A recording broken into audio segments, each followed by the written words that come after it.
네, 전격 인터뷰 2부에 들어가기에 앞서서 박수현 의원이 언급한 여론조사 개요에 대해서 말씀드리겠습니다.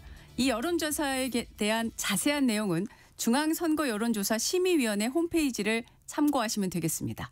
네, 전격 인터뷰 2부. 이번엔 김용태 국민의힘 의원 자리했습니다. 어서 오십시오. 네, 안녕하세요. 경기 포천시 가평군 김용태입니다. 네. 어제부터 에이펙 정상회의 공식 일정이 시작이 됐습니다. 그래서 앞서 박수현 더불어민주당 수석대변인도 연결을 했는데 이 정쟁 없는 주간을 하자고 국민의힘에 제안을 했어요. 어떤 답변 하시겠습니까? 예, 우리나라에서 20년 만에 열리는 에이펙이고요. 또 북미 간의 대화가 과연 열릴 것이냐, 또 미중 간의 무역 어떤 패권에 대한 문제, 또 한미 간의 관세 협정에 대한 문제, 굉장히 우리 국민의 먹고 사는 문제하고 직결되는 에이펙이다 보니까 네. 당연히 외교에 특히 국익의 앞에서는 여야 없다라고 생각이 들고요. 네. 다만 정부 여당 특히 여당이 이런 말씀을 하시려면 좀 염치가 있었으면 좋겠습니다. 가령 부동산 문제에 대해서는 저희가 지적을 안 할 수가 없고요. 두 번째로 이제 에이펙이 끝날 때쯤 되면 운영위가 열릴 텐데 과연 김현지 부속실장이 여기 그 국정감사에 출석할 것이냐 말 것이냐. 최소한 김현지 부속실장의 출석을 확정 지어놓고 네. 야당을 향해서 이런 제안을 하시는 게 염치에 맞지 않나 생각이 듭니다. 네. 국민의힘은 민주당을 향해서 한미 관세 협상에 진짜 성과를 가져야 한다고 이렇게 말을 했습니다. 자, 이 말을 갖고 여러 가지 해석이 있어요. 일단은 지금 앞서 정쟁 없는 주간을 말씀을 드렸는데 그래서 같이 하겠다는 거야 아닌 거야 이런 얘기가 있고요. 또 관세 협상에 대해서 어떤 것을 요구하고 계신지 또 궁금하고요. 네. 그 말씀은 이제 3,500억 달러와 관련해 가지고 처음에 대통령실에서 관계자분들이 합의문도 필요 없을 정도로 회담이 잘 됐다 이런 말씀하셨던 거 아니겠습니까? 그런데 알고 봤더니 우리 국민들이 깜짝 놀랄 만한 이러한 일들이 있다 보니까 야당으로서 당연히 이 회담에 대해서 국민들의 알 권리, 특히 국민의 민생과 직결되는 부분, 국익과 직결되는 부분이기 때문에 야당으로서 당연히 그런 발언을 할 수 있을 거라고 생각이 들고요. 과연 이번에 29일 날 에이펙 그 기간에 한미 정상회담에서 관세 협정이 타결될 수 있을 것이냐에 대한 어떤 관측들이 많은데 중요한 것은 시기보다 방향성인 것 같습니다. 네. 잘 아시겠지만 이 3,500억 달러를 어떻게 투자하냐 하는 투자 방식을 두고 한미 간에 이견이 있기 때문에 당연히 저희 국민의힘 또 대한민국의 입장으로서는 국익을 최대한 극대화하는 방향, 그리고 우리가 어떤 불편함이 있다면 불편을 최소화하는 방향으로 타결될 수 있도록 야당은 야당의 역할을 다 하겠습니다. 네.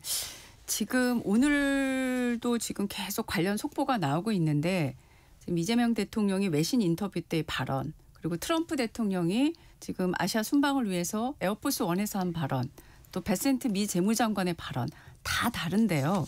지금 의원님께서 보시기에는 이 한미 관세 협상이 어떤 지점에 와 있다고 보시나요?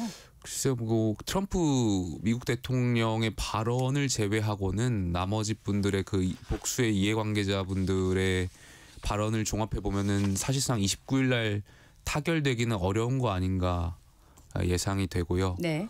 조금 전에 말씀드렸던 것처럼 시기에 대한 문제보다는 결과적으로는 방법에 대한 문제, 방향에 대한 문제가 더 중요한 것이다 보니까 네.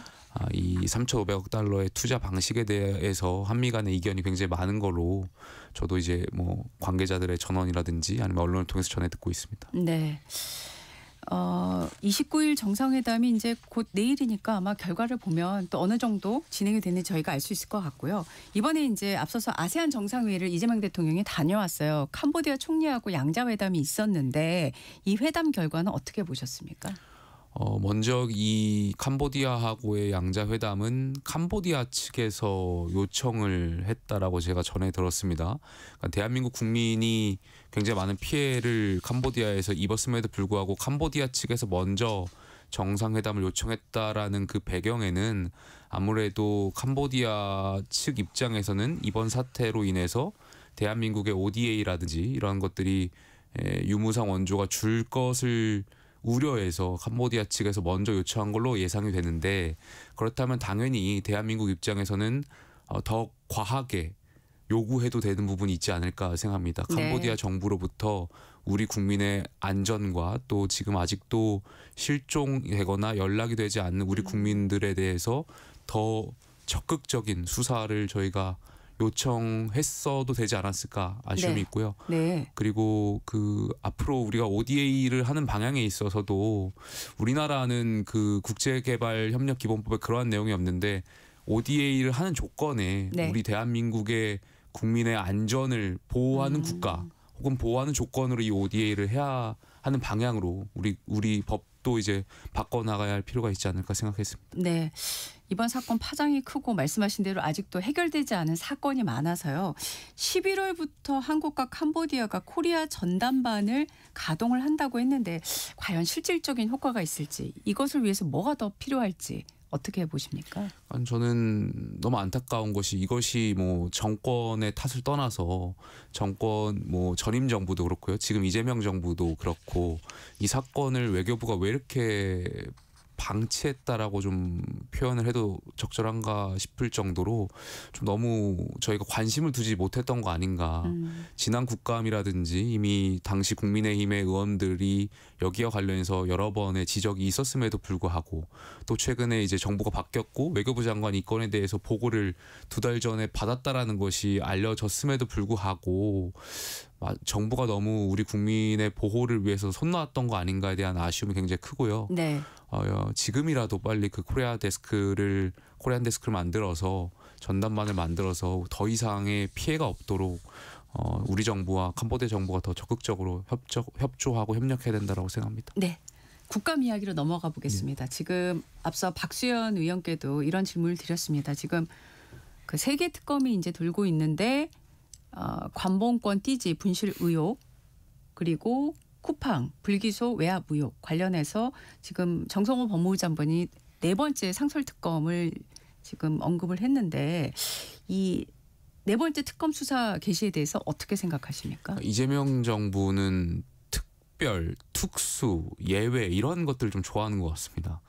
그러니까 이미 우리 법 체계 안에서 이러한 사건들을 다룰 수 있는 것들이 있음에도 불구하고 또다시 특검을 가동하겠다라는 것 굉장히 우려스럽고요. 이미 저희가 한 120여 명의 3가지 특검이 돌아가면서 파견 검사들이 있으면서 어제 언론을 확인해 봤더니 벌써 2달 만에 미제 사건이 30% 이상 올랐다라는 통계가 있었더라고요. 네. 근데 또다시 상설 특검을 가동해서 검사를 또 파견해서 한다면 도대체 민생 사건은 누가 돌보나 이런 아쉬움도 있고요.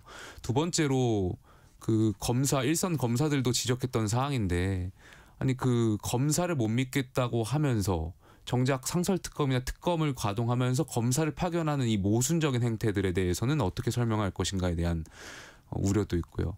3번째로는 이미 그 감찰이라든지 아니면 전임 그 민주당이 집권했을 때도 공수처라는 것을 만들면서 권력, 그러니까 검사라든지 판사분들에 한해서도 제대로 견제하겠다고 만든 것이 공수처 아니겠습니까? 네네. 근데 지금 공수처에 맡겨서 사건을 수사할 수 있음에도 불구하고 또다시 상설특검을 가동하겠다라는 것은 저는 정무적인 판단으로밖에 읽히지 않습니다. 결과적으로 내년 지방선거를 앞두고 민주당이 정쟁용 사건을 처리하겠다 이렇게 읽힐 어떤 우려가 있지 않나 생각이 듭니다. 네. 지금 민주당에서는 앞서 그 사법개혁, 사법행정과 관련한 TF를 가동을 하겠다라고 어제 이제 밝히면서 또 관련해 가지고 형사소송법 개정안, 이른바 대통령 재판 중지법 재추진 목소리가 이제 나오고 있습니다.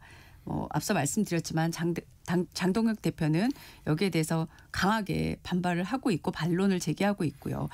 이 형사소송법 개정안, 대통령 재판 중지법에 대해서 어떻게 생각하십니까? 그러니까 민주당이 참 내로남불 정당이라는 게 여기서 드러나는데요. 조금 전에 이제 정쟁 없는 주간을 만들자고 해놓고 뒤로는 대통령 재판 중지법 같은 굉장히 위헌적이고 정말 위험한 법안들을 고민하고 있었다라는 것 자체가 민주당이 정말 정쟁을 유발하는 정당 아닌가. 그러니까 앞뒤가 안 맞는 정당이라고 생각이 들고요. 아니 저는 제가 비대위원장 할 때도 그 말씀을 드렸습니다만 현직 대통령의 재판과 관련해서는 사법부의 판단이 가장 중요하고요. 저는 물론 대통령이어도 재판이 대통령 되기 전에 기소되거나 진행되던 재판은 이어가야 된다는 생각이 있는데 어찌되었든 재판부 사법부가 중지에 대한 방향성에 대한 판단을 한 거 아니겠습니까? 그렇다면 거기에 대해서 당연히 우리가 인정하고 따라주는 것이 삼권 분립과 법치주의에 맞는다라고 생각이 들고 그래서 제가 비대위원장 할 때 대통령하고 만나면서 대통령께 대통령 임기가 끝나면 대통령이 재판받고 있었던 것에 대해서 계속 재판받겠다라고 국민들께 약속해달라는 말씀도 드렸었던 거고요. 네. 근데 그럼에도 불구하고 거기에 대한 답도 안 주셨는데 민주당이 또다시 대통령 재판중지법을 만들려고 고민한다라는 것은 글쎄요. 저는 대한민국 국회의원들이 왜 존재하는가에 대한 심각한 물음을 민주당 의원들이 생각하셔야 될 것 같고요. 이거는 말 그대로 사법부를 장악하겠다. 권력을 통해서 본인들의 어떤 의혹, 죄 이런 것도 다 무마하겠다. 정말 독재적 발상이라고 생각합니다. 네. 11호 부동산 대책 관련한 질문으로 넘어가 보겠습니다. 지금 이상경 차관이 물러나긴 했지만은 여전히 이 일을 둘러싼 논란 또 공방 계속되고 있습니다. 이제 장동혁 대표의 부동산 소유 현황과 그에 대한 또 공방까지 있는 상황인데요. 장 대표의 부동산 보유 논란에 대해서 민주당이 제기하는 지적에 대해서 어떻게 생각하십니까? 그러니까 지금 10월 15일 날 대책의 논점은 그게 아니잖아요. 그러니까 야당 대표의 부동산이 몇 채냐 이게 논점이 아닌데 민주당은 계속 물타기 논점 흐리기에 나오는 것 같고요. 근데 그 논점 흐리기도 제대로 된 공격 포인트가 아닌 것 같습니다. 그러니까 장동혁 대표가 갖고 있는 그 집 네 채인가요? 그거는 사실상 실거주 목적이고 그리고 민주당이 그렇게 이야기하는 부동산 대책에서의 어떤 투기라든지 그런 집을 살려고 하는 것을 제한하려고 하는 그 기준에 장동혁 대표하고는 좀 떨어져 있는데 그걸 계속해서 문제를 제기하면서 논점을 흘리려고 하는 것 자체가 민주당도 이 10월 15일 대책이 본인들한테 얼마나 악영향이라는 것을 방증하고 있는 거 아닌가, 인지하고 있는 것을 방증하고 있는 거 아닌가 싶고요. 저는 10월 15일 대책을 보면서 네. 정부 여당이 과연 투기라고 생각하는 기준이 뭘까 이런 생각을 좀 해봤습니다. 당연히 대한민국에서 다주택자들 특히 굉장히 많은 집을 보유하고 있는 사람들에 대해서는 당연히 여러 가지 규제를 통해서 할 수 있는 건 당연한 방향이라고 생각이 드는데 한 채를 갖고 있는 사람들, 특히 한 채를 살려고 하는 사람들이 전세를 끼고 사거나 아니면 대출을 통해서 사는 것조차도 과연 이 정부는 투기라고 보는 것인가. 본인들이 그리고 국민들이 여기에 대해서 분노하는 지점 중에 하나가 민주당의 상당수의 의원들이라든지 아니면 지금 이재명 정부의 이 부동산 관련한 금융 관련한 정책을 컨트롤하는 수장들은 결과적으로는 갭투기라든지 당시에 이 재건축 입주권 같은 것들 지금 없어졌지만 그런 것들 통해 가지고 집을 사신 분들 아니겠습니까? 근데 지금 특히 젊은 층들, 무주택인 젊은 층들 또 일반 시민들이 이렇게 갭 투자라든지 대출을 끼고 집을 살려고 하는 것은 막아놓고 그거는 마치 투기인 것처럼 하는 거 행태가 내로남불이라는 지점에서 국민들이 분노하는 것이지 민주당이 이 국민들이 어디에서 분노하는 지점인 것에 대해서 좀 제대로 봐야 되지 않을까, 반성해야 되지 않을까 생각이 듭니다. 계속 드리는 질문이지만 또 해야 되는 질문이라서요. 여야 부동산 전수조사 민주당이 제안을 했는데 어떻게 생각하십니까? 저는 그게 지금 이 시점에서 무슨 의미가 있지 이런 생각이 들었어요. 그러니까 계속해서 논점 흐리기를 민주당이 이어나가는 것 같고요. 아니 계속 국민들께서 같은 이야기입니다만은 분노하는 지점은 아니 당신들 너네들은 갭 투자를 통해서 전세 끼고 또 대출 통해 가지고 집을 사놓고 국민들 보고는 사지 말라고 하는 게 거기에서 분노 지점이 올라오는 건데 갑자기 여기서 국회의원들 전수조사를 해서 무슨 논점을 흐리려고 하는 건지 저는 이해가 되지 않고요. 그래서 전수조사 해가지고 민주당 의원들은 그 지역구에서 월세 전세 살고 서울에 집 있는 분들 다 파실 겁니까? 그거 아니잖아요. 왜 이 시점에서 그 전수조사를 하겠다라는 건지 이해가 되지 않고요. 물론 저는 이제 무주택자여가지고 해당이 없는데 민주당이 지금 보여주는 행태들이 굉장히 좀 잘못된 방법들을 계속 쓰고 있는 거 아닌가 싶고 결과적으로는 논점 흐리기로 계속 일관된 행보들을 보여주고 있는 것 같습니다. 네. 그 이상경 차관이 이제 사퇴를 했는데 그 이후에 이한주 국정기획위원장을 지냈잖아요. 지금 민주연구원장이 원장직을 내려놨어요. 임기가 6개월 정도 남았는데 사의를 표명한 걸 두고 부동산 문제하고 연결이 돼 있다라고 보는 시각도 있는데 어떻게 보십니까? 일각에서도 그렇게 보는 것 같습니다. 뭐 말씀하셨던 그 이한주 위원장의 가족과 관련해가지고 부동산 뭐 여러 가지 의혹들이 과거부터 꾸준히 제기됐었고 물론 그 지점에서 이제 무혐의 받은 것들도 있고 최근에 다시 뭐 법인과 관련해서 불거진 의혹들도 있고 한데 아무래도 이 이재명 정부의 그런 국정 전반에 대한 기획을 하신 분이다 보니까 본인 스스로가 거기에서부터 자유롭지 못해서 거취 표명을 한 거 아닌가로 보는 것이 합리적인 의심이라고 생각이 듭니다. 네. 여론조사를 하나 언급을 하겠는데요. 11호 부동산 대책에 대해서 국민 절반 가까이인 49.8% 거의 50%에 육박하는 분들이 단기적인 효과를 거둘 것으로 본다는 여론조사가 있고요. 효과가 없을 것이다라는 응답이 조금 그보다 낮은 43.2%였습니다. 이 결과에 대해서는 어떻게 생각하십니까? 그러니까 첫 번째로는 이 10월 15일 날 부동산 대책의 목적이 뭐로 보느냐에 따라서 좀 달라질 것 같습니다. 그러니까 집값을 떨어뜨리는 것이 목적이냐? 저는 그렇게 생각하지 않고 거래량을 없애려고 하는 게 목적 아니었을까 생각이 듭니다. 네. 지금 뭐 LTV라든지 여러 가지 다 규제를 통해 가지고 집을 못 사게끔 만들다 보니까 아무래도 거래량이 줄지 않을까 그런 측면에서 그것이 목적이었다라면은 뭐 단기적으로 소기의 목적을 달성했을지 모르겠습니다만 두 번째로 과연 그럼 국민들께서 집을 팔 것이냐 저는 안 파실 거라고 생각해요. 그리고 오히려 정부가 그 집을 살 곳을 좌표를 찍어줬다라고 생각이 들어요. 그러니까 경기도에도 이제 12곳이 규제 지역으로 들어갔는데 그렇다면은 규제 지역으로 들어가지 않은 곳 중에서 이런 부동산을 투자하려고 하시는 분들이 이제 부동산이 오를 만한 곳을 그쪽으로 이제 집을 사게끔 정부가 좌표를 찍어준 거 아닌가. 그래서 그 해당되지 않는 지역들은 오히려 집값이 올라가지 않을까에 대한 급격하게 그런 우려도 있는 것도 동시에 전문가들의 생각인 것 같습니다. 네. 여론조사 개요 잠깐 설명하고 넘어가겠습니다. 리얼미터가 에너지경제신문 의뢰로 지난 23일부터 이틀간 만 18세 이상 남녀 1,001명에게 무선 100% 무작위 생성 표집틀을 통해서 임의 전화로 자동 응답 시스템 방식으로 진행을 했고요. 자세한 내용은 중앙선거 여론조사 심의위원회 홈페이지를 참조하시면 되겠습니다. 네. 부동산 대책에 놓고 11호 부동산 대책을 놓고 사실 지금 민주당이 더 많은 비판을 받고 있는 것이 대체적인 공감대인데요. 그렇다고 해서 국민의힘이 반사이익을 누리느냐 그건 또 아닌 것 같다 이렇게 얘기를 해요. 의원님은 어떻게 보십니까? 굉장히 아쉬운 지적이라고 생각이 들고요. 저도 앵커랑 생각이 비슷하다라고 생각이 듭니다. 지금 10월 15일 부동산 대책으로 많은 국민들이 이재명 정부에 대해서 분노하고 있다고 생각이 들고요.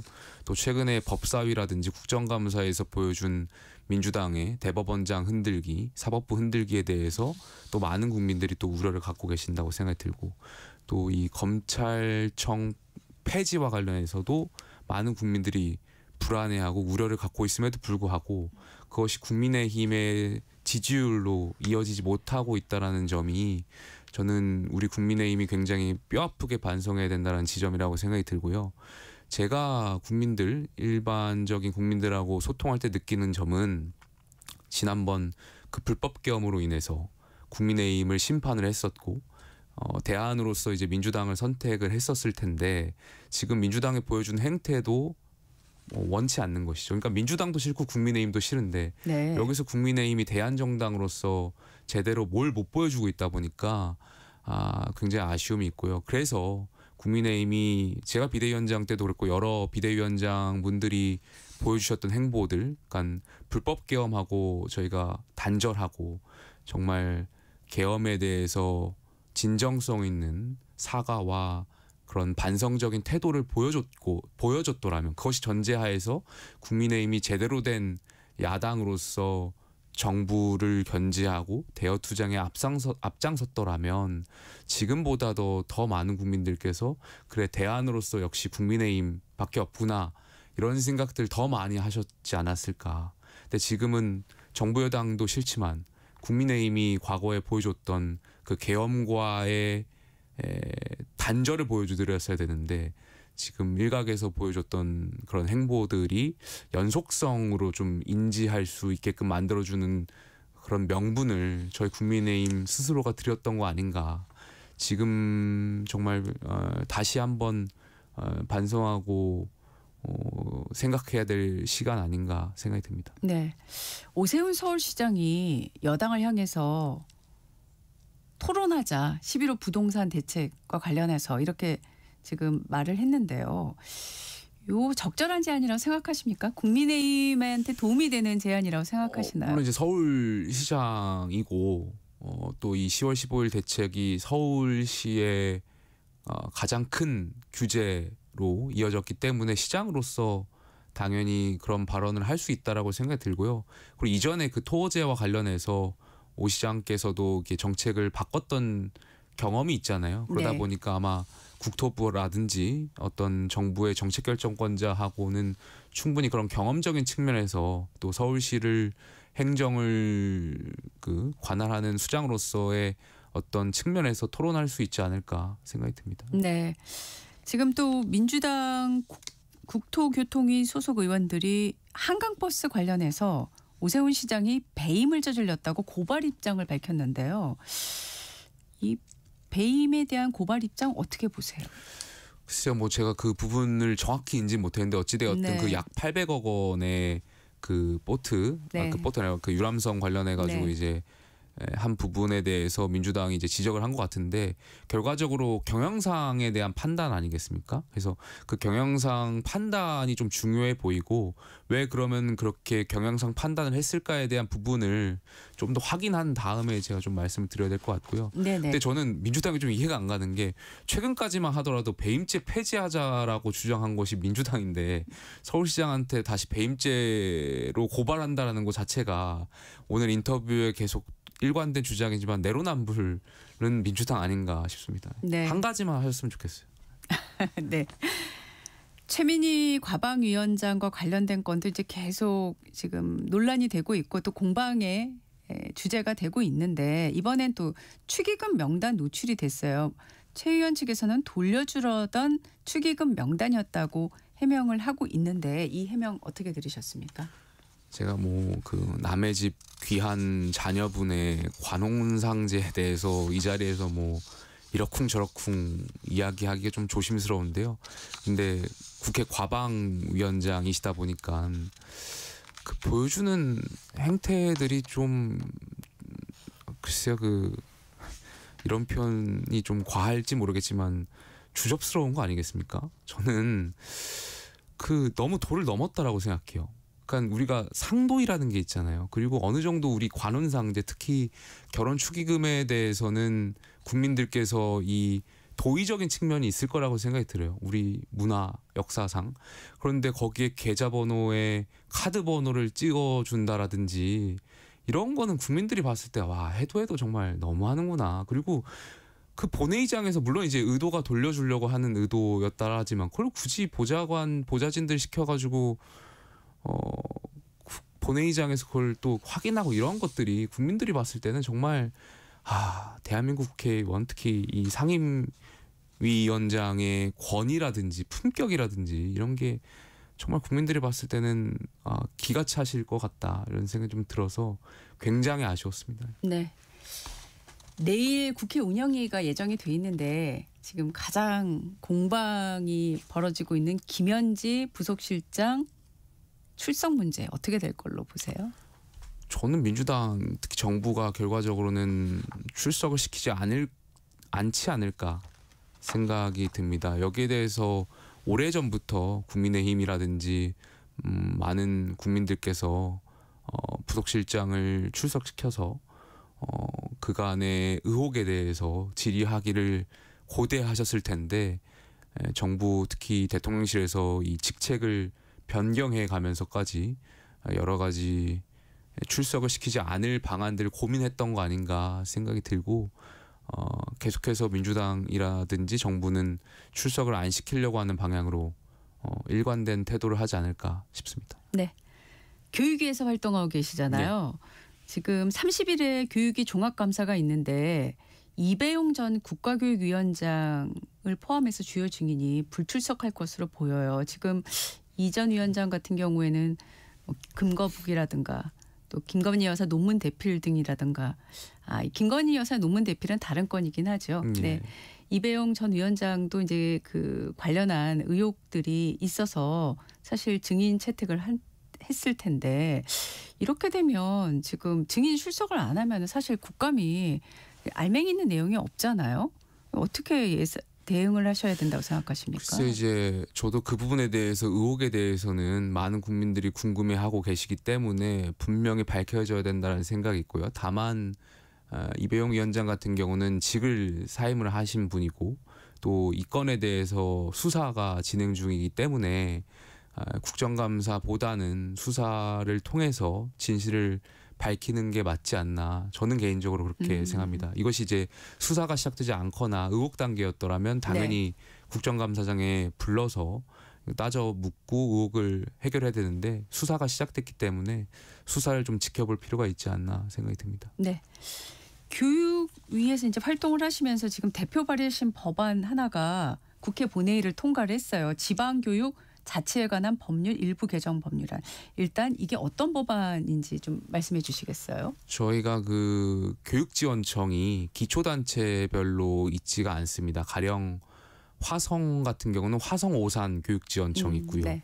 동두천 같은 경우는 동두천 양주 교육지원청이 있는데 이 거리가 면적이 넓다 보니까 이 교육지원청으로서 역할을 제대로 하지 못하는 지적들이 있었습니다. 그래서 이 교육청이라든지 자체 이 교육 그 지역 교육 전문가들의 판단에 따라서 이 기초단체별로 교육지원청을 나눌 수 있도록 하는 그런 법안을 발의하게 되었고 이번에 통과가 되었습니다. 네, 이 법안이 사실 지금 말씀하신 지역들을 보면 주로 이제 뭐 신도시도 있고요. 이렇게 기초자치단체에서 소규모라고 할 수 있는 그런 교육지원청을 겨냥을 해서 이 법안을 하실 것 같은데 어떤 효과를 기대하시는지 마지막으로 짧게 부탁드립니다. 네, 교육행정이 보다 더 많은 시민들한테 다가갈 수 있다라고 생각이 들고요. 여러 교육지원청에서 해결해야 되는 여러 가지 뭐 학폭 사건들이라든지 뭐 정말 그러한 것들이 빠르게 좀 더 해결이 되지 않을까 기대를 하고 있습니다. 네. 오늘 김용태 국민의힘 의원과 말씀 나눴습니다. 고맙습니다. 감사합니다. 네, 잠시 후 글로벌 톡톡으로 돌아오겠습니다.